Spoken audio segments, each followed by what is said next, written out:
पुराने किलों और हवेलियों की कहानियां अक्सर रहस्यमयी होती हैं, लेकिन कुछ कहानियां इतनी खौफनाक होती हैं कि सुनने वाले की रूह कांप जाए। ऐसी ही एक कहानी है राजस्थान के एक सुनसान किले की, जिसे लोग खूनी भूल भुलैया के नाम से जानते हैं। कहते हैं इस किले में एक खूनी डायन रहती है, जो रात होते ही हर रास्ते को और भटकाने लगती है। लेकिन इस भूल भुलैया में फंसने वाले कभी लौटकर नहीं आते, सिवाय एक के। आज हम आपको सुनाने जा रहे हैं उसी इकलौते व्यक्ति की कहानी, जिसने न सिर्फ उस खतरनाक भूल भुलैया से बाहर निकलने का रास्ता खोजा, बल्कि डायन के भयानक श्राप को भी हमेशा के लिए खत्म कर दिया। लेकिन कैसे? यह जानने के लिए इस कहानी को अंत तक ध्यान से सुनिए, क्योंकि जो हुआ वह किसी चमत्कार से कम नहीं था। राजस्थान के दूरस्थ गांव के पास स्थित यह किला वर्षों से वीरान पड़ा था।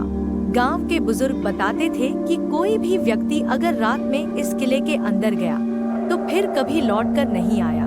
लोग कहते थे कि किले के अंदर एक भयानक डायन रहती है, जिसकी आत्मा उस भूल भुलैया में भटकती है और जो भी वहां जाता है वह रास्ता भूलकर हमेशा के लिए गायब हो जाता है। लेकिन कुछ जिज्ञासु लोग हमेशा जोखिम लेने की कोशिश करते थे।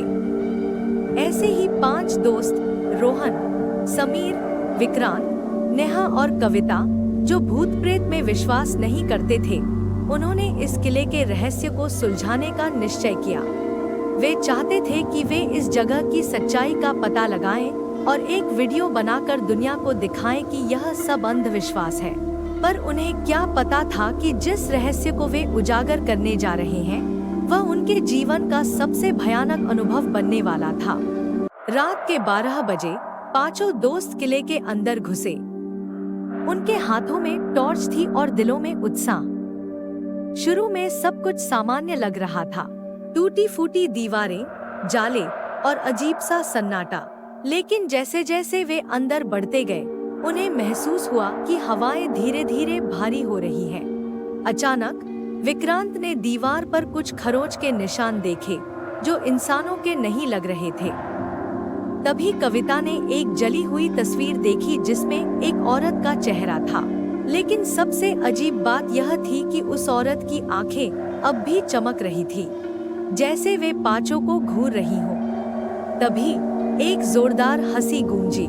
वह इतनी डरावनी थी कि सभी के शरीर में सिहरन दौड़ गई। हंसी के साथ ही पूरे किले में दरवाजे अपने आप बंद होने लगे, गलियां बदल गईं और उन्हें समझ में आ गया कि वे भूल भुलैया में फंस चुके हैं। समीर ने घबराकर कहा, हमें वापस चलना चाहिए। लेकिन रास्ता कहाँ था? हर गली पहले जैसी दिख रही थी, लेकिन हर मोड़ पर अंधकार और गहराता जा रहा था। तभी अचानक नेहा ने चीख मार दी। सबने देखा कि उसकी गर्दन पर किसी के नाखूनों के गहरे निशान थे, लेकिन वहां कोई नहीं था।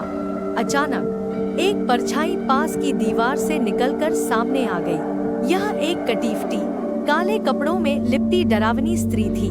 उसकी आंखें जल रही थी और उसके मुंह से खून टपक रहा था।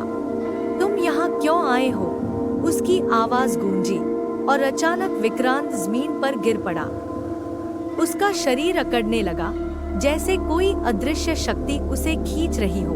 नेहा, रोहन और कविता ने विक्रांत को पकड़कर खींचा, लेकिन एक झटके में वह दीवार के अंदर गायब हो गया।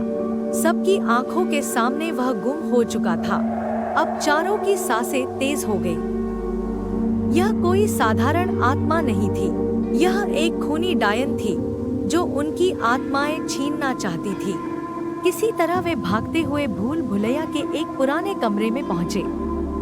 वहां एक पुरानी किताब पड़ी थी, जिस पर खून से कुछ लिखा था, जिसने मेरा विश्वास तोड़ा वो मरेगा, लेकिन जो मुझे मुक्त करेगा उसे अमरत्व का वरदान मिलेगा। कविता ने हिम्मत जुटाकर किताब को उठाया और पढ़ने लगी। यह कहानी एक स्त्री की थी, जिसका नाम कलावती, वह राजा की पत्नी थी, लेकिन राजा ने उसे विश्वासघात कर जिंदा दीवार में चुनवा दिया था। मरते समय उसने बदला लेने की कसम खाई थी और वह खूनी डायन बन गई थी। नेहा कांपती हुई बोली, इसका मतलब अगर हम इसे मुक्त कर दें, तो यह हमें नहीं मारेगी। अब समय बहुत कम था। अचानक पूरा किला हिलने लगा। वे सभी समझ गए कि डायन आ रही है। रोहन ने जल्दी से किताब में दिए गए श्लोक को पढ़ना शुरू किया। हरि कालिकाय नमः। जैसे ही उसने मंत्र पढ़ा, एक जोरदार चीख सुनाई दी। दीवारें हिलने लगी और अचानक एक रोशनी पूरे किले में फैल गई। डायन कलावती अब उनके सामने थी, लेकिन इस बार उसका चेहरा शांत था। उसकी आंखों में दर्द था, नफरत नहीं। उसने कहा, तुमने मुझे मुक्त कर दिया, मैं अब चैन पा सकती हूँ। और फिर देखते ही देखते वह हवा में घुल गई, जैसे कभी थी ही नहीं। विक्रांत, जो गायब हो गया था, अचानक जमीन पर प्रकट हुआ। वह बेहोश था, लेकिन जिंदा। जब पांचों दोस्त किले से बाहर निकले, तो सूरज निकल आया था। किले के अंदर अब कोई अंधेरा नहीं था, कोई डरावनी आवाज नहीं। गांव के लोगों को जब यह पता चला कि खूनी डायन अब चली गई है, तो उन्होंने खुशी मनाई। आज भी वह किला वहां खड़ा है, लेकिन अब उसे मुक्ति महल कहा जाता है। और अगर आप कभी वहां जाएं, तो हो सकता है कि आपको एक हल्की हंसी सुनाई दे, एक ऐसी आत्मा की जो अब मुक्त हो चुकी है।